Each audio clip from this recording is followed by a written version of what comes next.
Cool, well, welcome. We're standing in front of the facade for Universal Monsters Unmasked. This is the fifth of our Universal Monster houses since 2018, since we first started working with this classic horror franchise. When we were, actually I think we conceived this idea around this time last year, because we're always, like right now we're just about to open Horror Nights, but we've been working on 2024 since March, so at this stage of our event, how it's grown over the years, everything kind of overlaps. But last year around this time, we were like, okay, what do we do with the monsters next? And I realized that this year, in fact, September 6th, the day before we open this event, is the 100th anniversary of the very first Universal classic monster film, which was Hunchback of Notre Dame, 1923, which was filmed right over there on our back lot.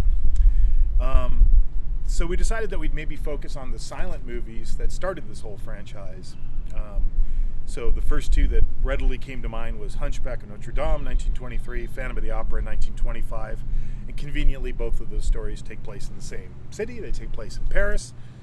So we thought that would be cool. Let's focus on doing something in Paris. But then, as we kind of delved further into the research on this, we realized that Universal made, I think it might have been the first adaptation, I'll have to fact check myself, of Dr. Jekyll and Mr. Hyde. And they made it even before Hunchback of Notre Dame, even before we were Universal. Back when the studio first started, it was known as IMP, and Independent Motion Picture Company. And they made what was called a two-reeler, which is a 26-minute short of Robert Louis Stevenson's Dr. Jekyll and Mr. Hyde. Probably nobody knows that film, I guarantee you. Probably none of you have ever seen it. It's on YouTube, you can watch it. But we thought that's cool. Now we can incorporate these characters into our Universal Monsters universe. The last character that joins the party is the Invisible Man, who wasn't a silent film, obviously. It was 1933. But since we only had featured him just a little bit in our 2018 house, and since we'd only featured Phantom and Hunchback in that house, we thought it was time to kind of do a house that would feature all of them. So then we had to decide where to set it. I mentioned that the first two films take place in Paris, and I specifically wanted to set it in the Paris Catacombs. Do you guys know what the Paris Catacombs are? Yeah. 60 feet below the streets of Paris is what they call the Empire of the Dead. The bones of 6 million Parisians are buried there. And as I got further and further into research, I'm like, this is really a creepy story, so we should fold it into ours. Basically what happened, Paris was built mostly out of limestone. So underneath the city, there was all these mines that just crisscrossed all underground, all underneath Paris. But then after they mined the limestone, they just kind of abandoned them. And then as time went on, and you get through like the Middle Ages and the bubonic plague and the Black Death, all these people dying, they just kept burying people in Paris in the cemeteries that were within the city, like the Cemetery of the Innocents, etc., etc. But they over-buried people to the point of where, at a certain point, like bodies started breaking through retaining walls, spilling into streets, sinkholes. There's even stories of like cafes where the wall busted open. Imagine you're eating dinner in a lovely French cafe in Paris, and the retaining wall breaks and rotting corpses pile in. So that was literally happening. Sounds like a dining experience. Yeah, doesn't it? Here, huh? So King Louis, the last king of France before they cut off his head, decreed that no more bodies could be buried within the city limits of Paris, which sounds good, but that's not very practical because people keep dying. So they had to figure out what to do with first of all, with these cemeteries that were literally, overflowing with the dead. So they had this idea that they would dump them down these mine shafts and deal with the bodies that way. So what they did is, in the middle of the night, they had all these carts, horse-drawn carriages, draped in black cloth so nobody could really see what they were doing, and they carted all these bones and they just dumped them down a hole. And then as the years went on, they went down there and they actually artfully arranged them, and I'm sure you've seen that in ossuaries of the Paris Catacombs. And in about, I think it was around 1870, they decided to open it to the public as like, a place you could actually go, like a tourist attraction, which it is today in Paris. So we thought That's cool. What if the monsters have gone underground? So that's already in the story of Phantom of the Opera. That's what the Phantom's lair is, located underneath the Palais Garnier, which is the Paris Opera House. We thought we could easily do that with Hunchback.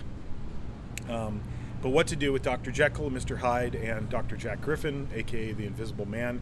We decided, because they were doing these experiments in London that were illegal, unethical, dangerous, that the authorities chased them out of London. So they've come to Paris and they've literally gone underground, and that's kind of the starting point for our attraction.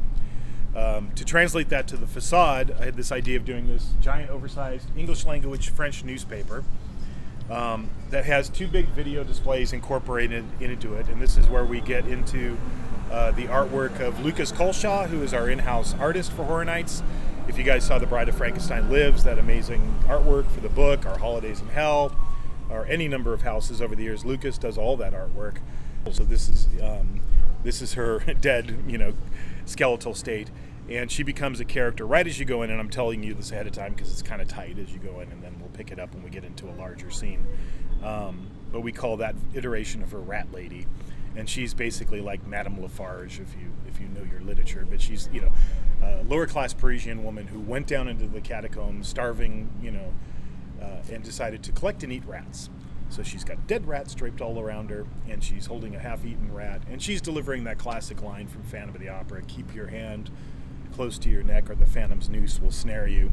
And then we're going to walk real quick through the catacomb section in the ossuary, and you're going to see lots of places where characters pop out. Those are all Phantom of the Opera, but it's the masked version of Phantom of the Opera. That's what you see first, and then as we go along, it changes. And then to help tell that story as we're going through, we created a series of silent movie title cards, working with Lucas, and you'll see those as we go inside. And that's also narrated by Madame Squillette. So if you guys want to come on in, stop to read. I wrote all this. I was going to say, Danse Macabre, do we hear it in here? Oh, okay. No, what I did, I had to write a newspaper, right? So I'm like, well, if I'm going to write dummy text, I'm going to actually make it real. So all of this is historically accurate. It's exactly what was going on in Paris at the times. They're talking about the Impressionist, the first time Cézanne and, displayed their art, which the critics in Paris just ripped, to pieces. So they're talking about, if you read it, it's like, oh, these people will never be remembered for contributing anything to French culture. And Danse Macabre debuted that same year. So it's just tying all of that together. And on this side, it's talking about these physicians that have done all these terrible things in London and how the authorities are looking for them and they think they've fled. But this is like the first of a series of silent movie title cards we see. And then we're going to walk through the ossuary section, and then I'll meet you as we go along. So, again, sorry, it's kind of dark. All her little rats are over here. And she's standing here delivering that line to you. She's prosthetic makeup. She's got a really bad case of smallpox. So she's just covered in boils. It's about an hour and a half long makeup job to do this character. So it's pretty intense prosthetic makeup. And how many people per night? How many actors? Playing that role? Just 2, because it's the only time you see her as a we see her on video at the end. That's something we shot. And this is literally what it says in Latin. If you were to go to the Paris Catacombs, this is the thing that says right as you go in, stop, this is the Empire of the Dead. But we translated it to English because we're pretty sure most of our customers don't speak John, that's Latin. black on black, so how are people going to see it? Is it lit from behind? No, front lit. And then we enter the ossuary, so come this way. And everything, like the walls you see around you, that's kind of an advantage of working at a movie studio. We have relationships with every other movie studio in town in terms of their staff shop. So all movie studios have staff shop that has catalogs of different molds and things that they use for sets, for movies and television. So we source that directly from the studios as far as the skull walls. And then there's the Paris Catacombs have tons of these plaques all over the place. But unfortunately, they're all quotes from famous poems, famous French poems. So from a legal standpoint, I just can't steal that, so I have to write my own. So, and then this is a big video display. In the beginning of our silent film, Phantom of the Opera, in the early scenes, you see a lot of him in shadow, running around backstage in the Paris Opera House. So this is a piece of video we shot with the Phantom lurking around. And now you have to walk through the reason on the headline it says, despite public outcry, Catacombs open today. And the reason the public's upset is all the workers that have gone down there to prepare the catacombs have mysteriously gone missing. And now we find them. And it's the Phantom got them all. This is our second title card. And what's cool, too, if you like Lucas's artwork, this year in our merchandise, I went to our retail team early and I was like, hey, we've got a lot of really cool artwork that I think our fans would like. So for our original houses, like Holidays in Hell, this is the first year you can actually buy merch with Lucas's artwork. So you can buy t-shirts, you can even buy Holidays in Hell socks. And we're also doing the same thing for our Latin American house, Monstros. And also Terror Tram, which almost never gets like custom merch. And this, of course, is, there really is an underground lake underneath the Paris Opera House in Paris that exists. It's not made up. It doesn't look anything like that. It's the reason it's there is when they were building the Paris Opera House, they were having a lot of problems with water from the Seine coming in. So they designed it to build it so that the water could flow underneath it. And they still use it today. They use it, the French emergency services, whatever they call that department in Paris, they use it for training, for like saving people from, I guess drowning. But it looks like there's a big arch and then water. It doesn't quite look like the musical. But up to this point, we've seen the Phantom with his mask on. Now we're going to do the classic scene where he is unmasked. Oh, nice. Yeah. So when we're designing houses for horror nights, we're kind of always trying to combine scenes that are a bit more theatrical. Like, nobody's really going to scare you in this scene. This is all about paying off that classic moment in our silent film. It's right after Christine Daae.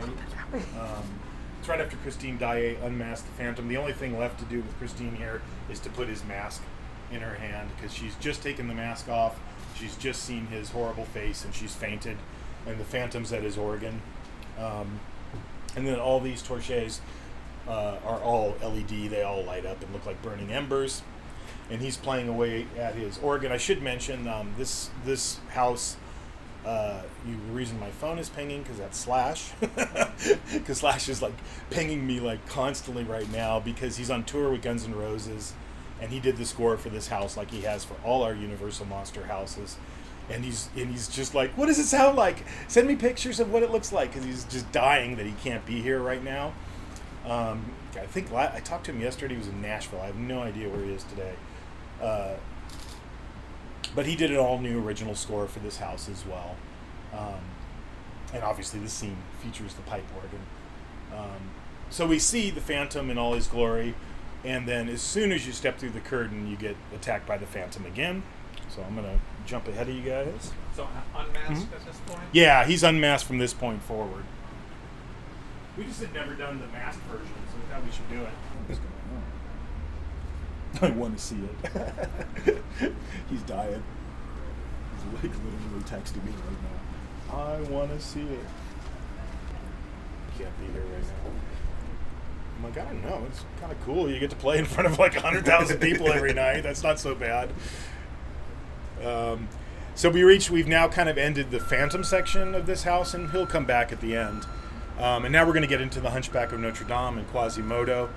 This is my favorite piece of art that Lucas did this year, because I think it conveys what I've always really felt about the Universal Monsters films, and that's that they're tragic stories. These characters, they're not slashers, they're not mindless killers. All of what they do is motivated by how they're treated by the real monsters, which are the humans in the stories.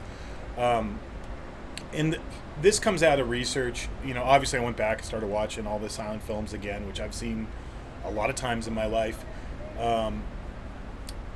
But then I was kind of looking into Victor Hugo's novel, and I learned something about the novel that isn't reflected in any movie version, including ours or Disney's musical or any of them. And that is, Esmeralda, the gypsy girl that is the object of the Hunchback's affection, doesn't live happily ever after in the original novel. In fact, she is hung. in the story, she's wrongly accused of a crime she didn't commit. She's taken to this torture chamber and put to the question, which is they put her foot in this horrible device and start tightening it. But then they hang her in the book. And the way the book actually ends, and it's like super sad, and that's why I really love this piece of artwork, is there's kind of like an addendum to the story at the very end. At the end of the story, somebody digs up Esmeralda's grave. They're doing, you know what I mean? They're doing construction, and they find her skeleton. They find like a tattered fabric that suggests that she's a gypsy girl, but they also find this misshapen skeleton kind of like hugging it, and the implication is that he just crawled into her grave and died after she was killed, and it's like so sad. But it's Horror Nights, we got to do scary stuff. So I wanted to find a motivation for how we could treat the Hunchback different from how he's historically been treated in films. A lot of times he's just treated as a sad, pathetic creature, but he's a monster. He's a universal monster, and he does horrible stuff in the silent film. He dumps, molten lead on hundreds of random people who really aren't, they're trying to come in and save, Esmeralda, but he doesn't know that, and he just dumps this stuff on top of them, throws pieces of, concrete down on top of their heads. But he does it, he's motivated out of his protection for Esmeralda. So we thought, well, what if he came into that torture chamber where Esmeralda was hung? What would he do? So come on in there. There's Esmeralda. Your penitent robe. And they not only killed Esmeralda, they killed the goat as well. Poor dancing goat didn't make it either. Jolly, I think his name is. So we built this medieval torture chamber. You can see all the props, many of which I'm sure come from movies. Every once in a while we get doesn't happen that often, but every once in a while, like the studio goes, hey, do you want anything from this movie? And we always take it, and we always use it in Horror Nights. So like example last year would have been if you went to our Universal Monsters house, and all that Egyptian statuary, every single piece you saw in there, that was all from the Brendan Fraser mummy movies. I got all that stuff after production years ago. And in recent years, we've gotten stuff from Renfield, Van Helsing back in the day, Skeleton Key, all these movies. So a lot of times the props that are coming up here, they're actually stuff from movies. But we needed, but Claude Frollo, who is kind of the father figure to Hunchback, but has the lusts for Esmeralda, and becomes the villain in the story. He's the one who's caused all this to happen. So Hunchback takes Claude Frollo and sticks him in this device, and this is Actor's body, real body is integrated with it. We're still finishing it. So there's a dialogue exchange between these two. He's going, no, I loved her. And he's like, you killed her. And he cranks the rack. And then when it starts, this is all together. And then mechanically it goes, and it rips his legs off. How far in advance do you record all that voiceover stuff? This year we kind of did it a little different this year. We pretty much went to our casting team that internally casts all our characters, and we're like, hey, we always have a need for voiceover. In the past, it's, I've done a ton of it over the years. My kids have done some. I mean, like, it's always kind of like, hey, you do this and you do that. We just kind of like grab people. But we actually cast it this time. Like Madame Squilette, that's her whole dialogue, partially which is in, not the whole thing, but words are in French, and there's French phrases in it. In fact, this year is weird because I wrote stuff in French, wrote stuff in Spanish for our Latin American house. I had to translate stuff into Haitian Creole for The Exorcist Believer. So there's like all these VOs going on that have different languages too. That's really challenging. So we brought our casting team in, and they cast pretty much without exception all people who work at the park. So some of them are characters in the park, and the woman who did Madame Squilette, if you've ever seen like those can girl like stilt walkers that we have on French Street, it was one of them, and she happened to know a little French. My wife's fluent in French, so I had my wife record it, sent it to the actress so she could learn the pronunciation. And so in that case it was this, and then we just cast all these different roles from people literally who work in the park, and so that was done I want to say that was done in May, I think. We tried to kind of bang out shooting, and recording VO in like a 1 week block instead of kind of one-offing it like we've done in the past. So we had this massive shoot day. I think it started at 7 in the morning and it ended almost at the same time. It was like a 24-hour shoot because it involved Larry Larva, our Terror Tram icon character, and that makeup was like 2.5 hours. It won't be like that for the event because it's a mask for all the characters, but we had to shoot him for the video for Terror Tram, and I think it was a 2.5 hour makeup. And Madame Squelette was an hour and a half. But then we shot all our stuff.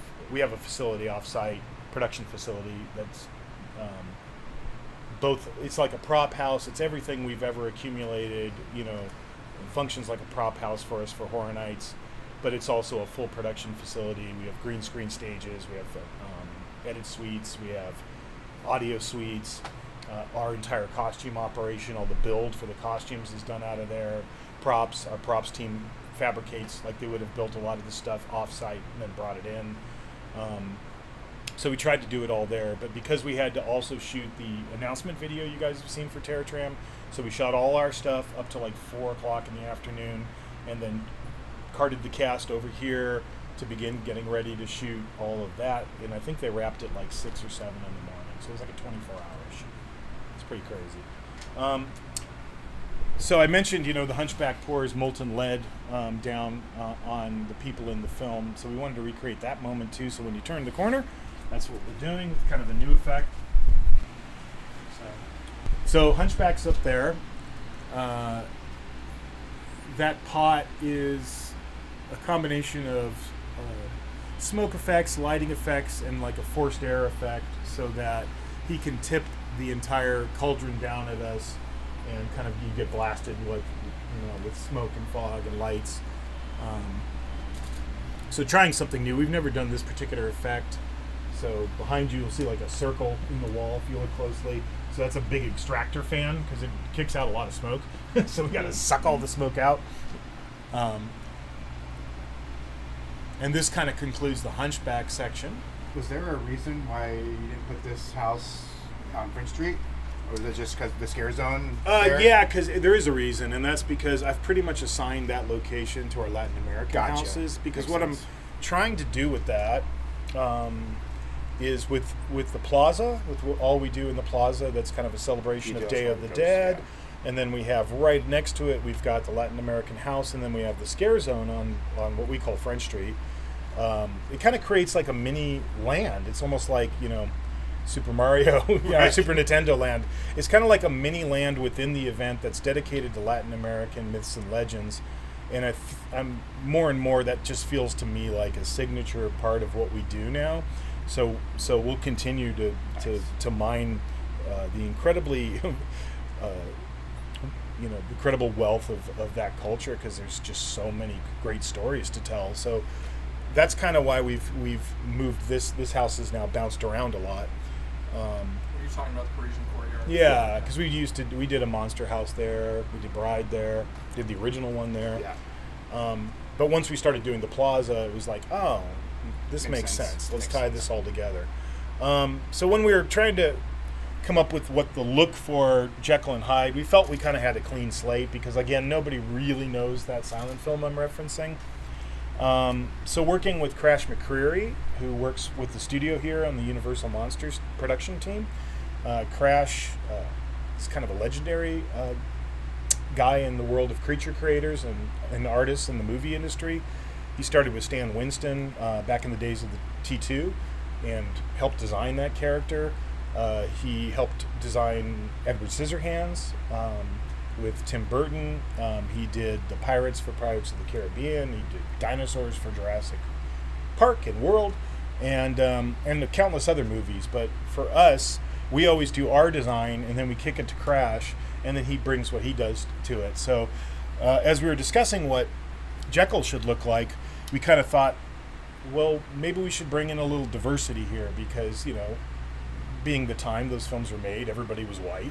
And so, in that time and period in London, it would be very common for doctors to be from India or Pakistan. So he's Asian, meaning he's Asian. He's from, we don't say he's from India or he's from Pakistan, or we don't specify what country he's from, but he's definitely Asian. So that's what we're casting, and that's how we designed him. And then Crash designed all of this. What you see in the key art, all of that artwork in the key art for this house, that's all Crash. So we're going to come into the lab now. All right. So this is another one of those theatrical scenes. What we want to do here is really pay off the idea of the transformation from Dr. Jekyll to Mr. Hyde. So we've built Jekyll's underground laboratory, so he's reassembled his laboratory down here. So this entire house takes place underground. Once we're underground, we never come out. All of the liquid you see that is colored, that's all UV dye, so that this all glows and there's bubbling effects, and we seem to be accumulating a menagerie of animated animals in recent years, and that's really our new special effects head, which is a guy named David Borning. David's been with us for a couple of years now, but even if I write it one way, like I wrote and there's rats in the cages because that was his test subjects, David will always come to me and go, I could make that move. And I'm like, okay, make it move. So like a good example would be, you guys remember Scarecrow last year? There was that big dining room scene with the crow with the eyeball, which I've noticed is now in there's a store I was walking past and it's like for merchandise, and I'm like, hey, that's our crow. It's like, what? Hey, it just came out of nowhere. Now it's on merch, I guess. But he created that up in the Monstros, our Latin American house. He's got an animated owl up there. So he's building like this menagerie of animals. This one is animated as well. It like moves its head around and its tail twitches. And then Jekyll's right here. So Jekyll's basically, he's just ingested his beaker of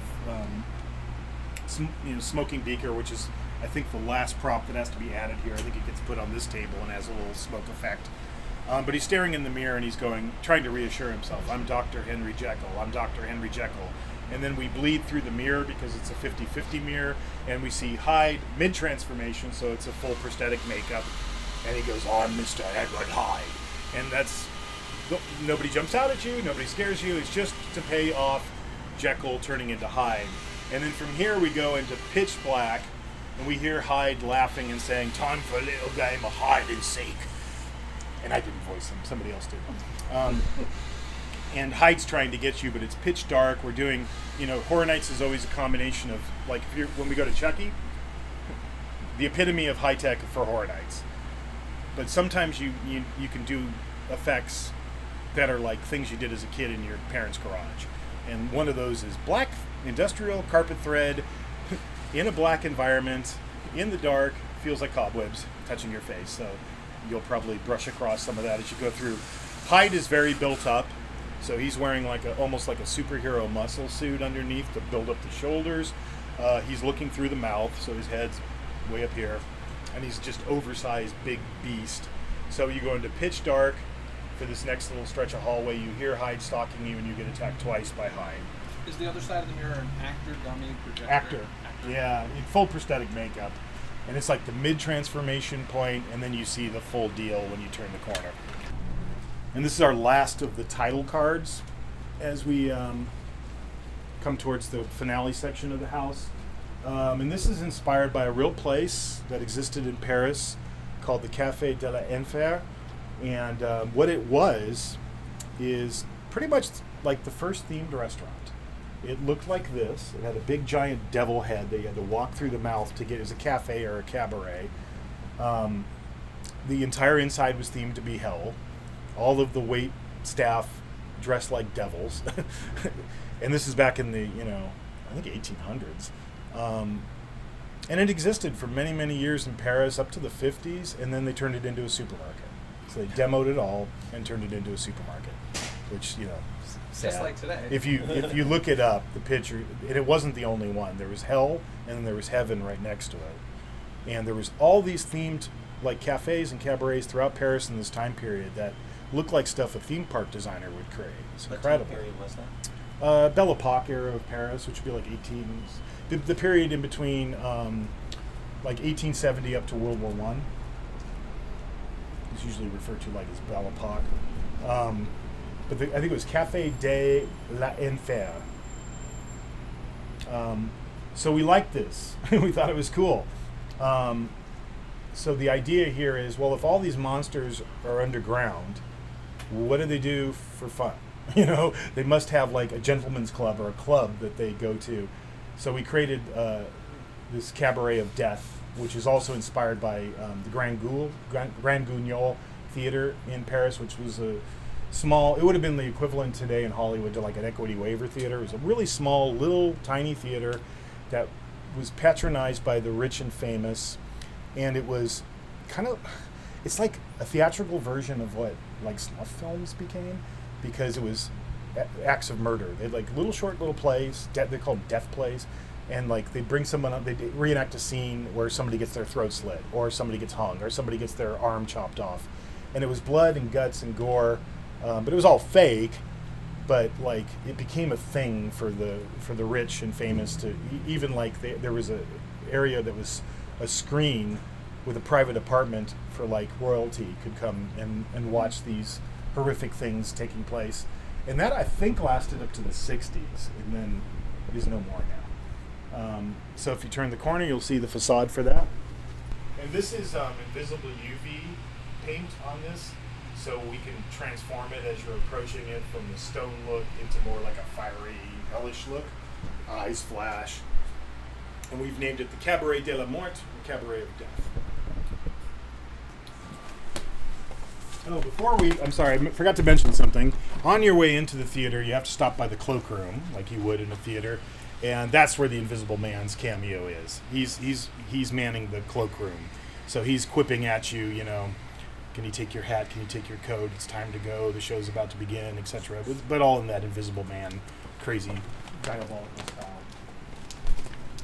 So, this is being done exactly how we did it in 2018 for our first Universal Monsters house. He's all done in UV, and his costume is the same blackout material that's behind him, and it's not too far off how they did the film, because that 1933, no computer animation, that's all opticals. But if you actually look at behind the scenes pictures of how they filmed Invisible Man, you'll see that they filmed him on a black set with the same kind of approach, and then they filmed the real set, and they married those two images together optically. So this is him just in his smoking jacket, bandaged head, glasses, fake nose, floating around, telling you it's time to get to the show. So the entertainment for tonight is Mr. Hyde, and he's plucked a victim off the streets of Paris in order to yank her intestines out of her body. So it's like a magician's loop, you know, you can just go round and round and round she goes. Where she stops, nobody knows, and rip her intestines. So it's a live performer. And then the idea is that the people that are buried in the catacombs, like ghosts, they come and attend the theater. That big display over there is a giant portrait of King Louis that animates, so he looks at you and he turns into a skeleton. And this is all based off of, again, another cafe that really existed in Paris. That chandelier is pretty much straight out of what it looked like. It's all stuff that's built by our prop department. And then I'll talk the last section because it's all like just hallways and it's dark. As we leave here, we run into Madame Squillette one more time. It's a video element where they're all quaffing absinthe in this scene. They're all downing absinthe. That's their drink of choice. It was believed to be hallucinogenic back in the days of Edgar Allan Poe. It really doesn't have any of those properties. I think Poe was just mad on his own. But she's holding a glass of absinthe, and she, delivers her line, drinks it, and then she too turns back into a skeleton.